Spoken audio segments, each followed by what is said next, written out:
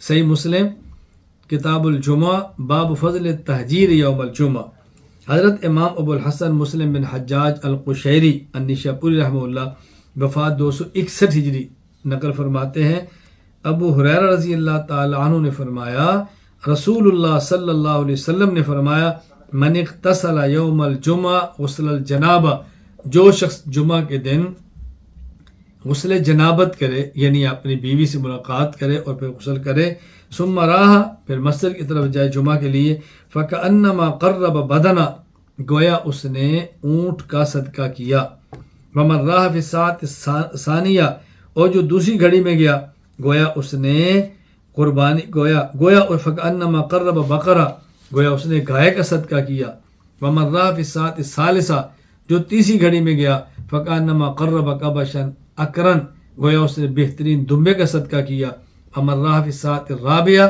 فکأنما قرب دجاجہ اور جو چوتھی گھڑی میں گیا گویا کہ اس نے مرغی کا صدقہ کیا، ومن راہ فی الساعۃ الخامسہ اور جو پانچویں گھڑی میں گیا فکأنما قرب بیضہ گویا اس نے انڈے کا صدقہ کیا، فإذا خرج الامام حضرت الملائکہ یستمعون ذکر اور جب امام خطبہ شروع کر دیتا ہے تو پھر ملائکہ بھی آتے ہیں اور امام کا خطبہ شروع ہو جاتا ہے۔ یہ ایک ان کی دلیل ہے جو ان نے ذکر کی۔ تو ہم کہتے ہیں اس حدیث کی بنیاد پر جواب ذہن نشین فرمائیں آپ مرغ یا انڈے کی قربانی کے قائل نہیں ہو سکتے۔ اس کی وجہ یہ ہے کہ اس حدیث پاک میں جو قربہ کا لفظ ہے، قربہ کا معنی قربانی کرنا نہیں ہے بلکہ قربہ کا معنی صدقہ کرنا ہے۔ دلیل اس میں انڈے کا ذکر بھی ہے، اور انڈے کی قربانی کیسے کر سکتے ہیں؟ انڈے کو ذبح کیسے کریں گے؟ قربانی ہوتی ہے اراقۃ دم، خون بہانا، انڈے کا آپ کون سا خون بہائیں گے؟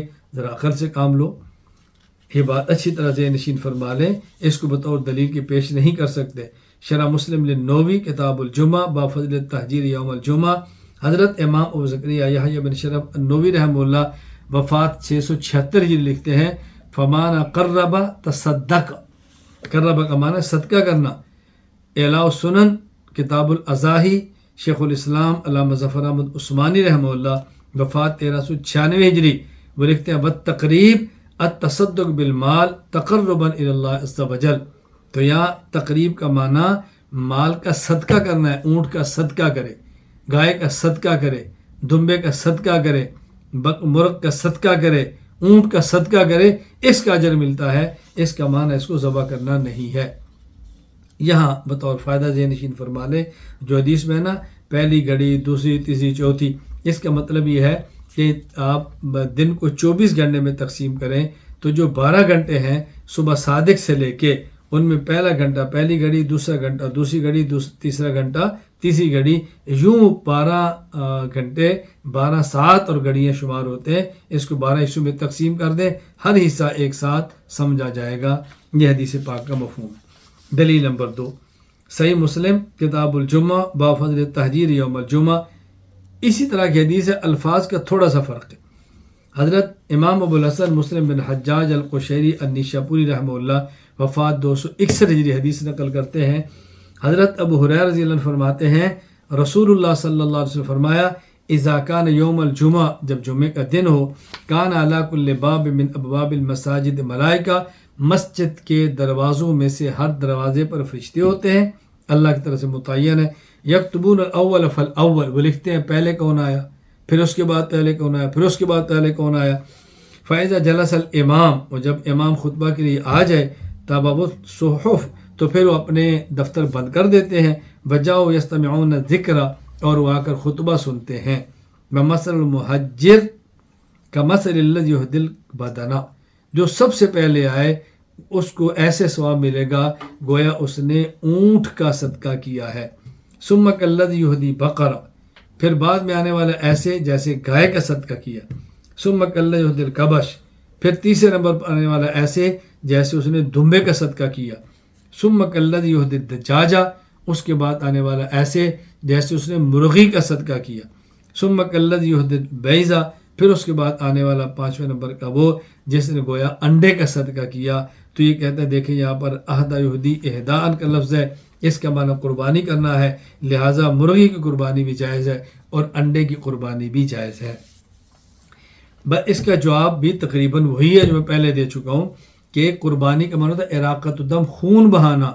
خون اس کا بہائیں گے جس میں خون ہو، انڈے میں تو خون ہی نہیں ہے، اس کا خون کیا بہائیں گے؟ انڈے کو آپ کیا بسم اللہ کو پڑھ کے ذبح کریں گے؟ تو اس حدیث پاک کے آخر میں انڈے کا ذکر کرنا اس بات کی دلیل ہے کہ اس مراد ذبح کر کے قربانی کرنا نہیں بلکہ اس سے مراد جانور کو صدقہ کرنا ہے، اور 5ویں نمبر پر انڈے کا صدقہ کرنا، اس کے برابر اللہ تعالیٰ اجر عطا فرماتے ہیں۔ چنانچہ اعلام السنن کتاب الاضاحی علامہ ظفر احمد عثمانی رحمہ اللہ وفات 1396 ہجری تو فرماتے ہیں والحق ان الاہداء مفسر بالتصدق دون اراقۃ الدم بدلیل ذکر البیضہ۔ خلاصہ یہ ہے، یہاں اہدا یہودی اہدا ان کا معنی صدقہ کرنا ہے، خون بہانا نہیں۔ دلیل یہ ہے کہ حدیث میں آخر میں انڈے کا ذکر ہے، اور انڈے میں اراقۃ الدم اور خون بہانا ممکن ہی نہیں ہے۔ یہاں بطور فائدہ ذہن نشین فرما لیں، اگر کوئی شخص جس پر قربانی واجب نہ ہو اور اس کے پاس پیسے بھی نہ ہوں جانور ذبح کرے، اور اس کی خواہش ہو کہ میں قربانی کی مشابہت اختیار کرنے کے لیے مرغ ذبح کر لوں، تو ایسا کرنا مکروہ ہے، ایسا نہیں کرنا چاہیے۔ جب اللہ نے وسعت نہیں دی تو نہ ذبح کرے، اللہ وسعت دیں گے تو آپ قربانی کریں۔ چنانچہ اصول التوحید میں امام صفار فرماتے ہیں، عالمگیریہ میں ہے کہ اصول التوحید میں امام صفار فرماتے ہیں، امام صفار رحمہ اللہ کون ہے؟ مشہور متکلم فقی محدث ابو القاسم احمد بن عاصمہ البلخی رحمہ اللہ، وفات 326 ہجری۔ والتضحیۃ بالدیک والدجاجہ فی ایام الاضحیہ ممن لا اضحی علیہ لإیصال تشبیہ بالمضحین مکروہ لأنہ من رسوم المجوس۔ جس آدمی پر قربانی واجب نہیں، تنگ دستی کی وجہ سے وہ قربانی کرنے والوں سے مشابہت اختیار کرنے کے لیے اگر تنگ دستی کی بنیاد پر مرغی ذبح کرتا ہے، فرماتے ہیں مکروہ ہے۔ کیوں؟ اس لیے مکروہ ہے کہ یہ مجوسیوں کی مشابہت ہے۔